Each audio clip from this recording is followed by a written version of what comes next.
because recess, I get to run, play, everything outside. It was her 5th birthday, and we took her to the water park. It was just all she had talked about all year. That's what she wanted for her birthday. And having got separated from our group of friends.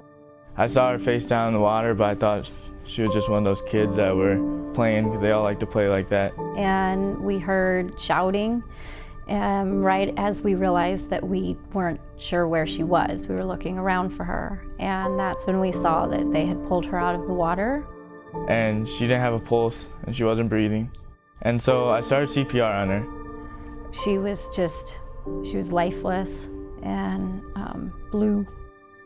So once I started giving her chest compressions, water started coming out of her mouth.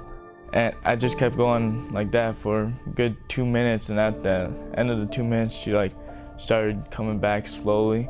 He was just so focused on bringing her back to life, and he did not stop. I'd give her a breath, and she'd come back, and then once the breath would leave her body, she'd go back out.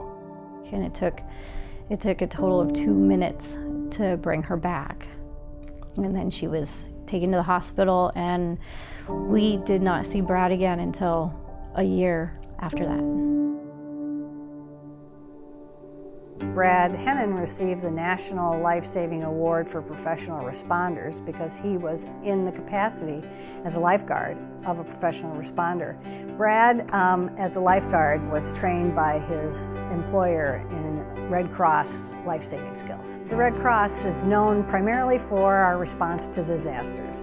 And whether that's nationally or locally, it's always volunteers, always responding whatever the time of day or night is. We're a community of people who care about other people. Neighbors helping neighbors. United Way is one example of how well we work together to raise funds to support each other.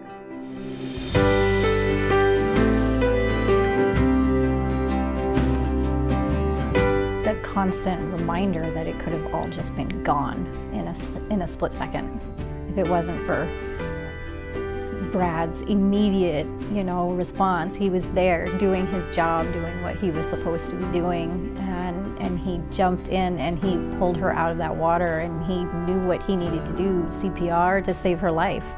People they call me a hero and everything, but it doesn't really feel like one because I was just doing my job. I mean, to me, a hero always been someone I looked up to when I was little, and I just never imagined myself as being one.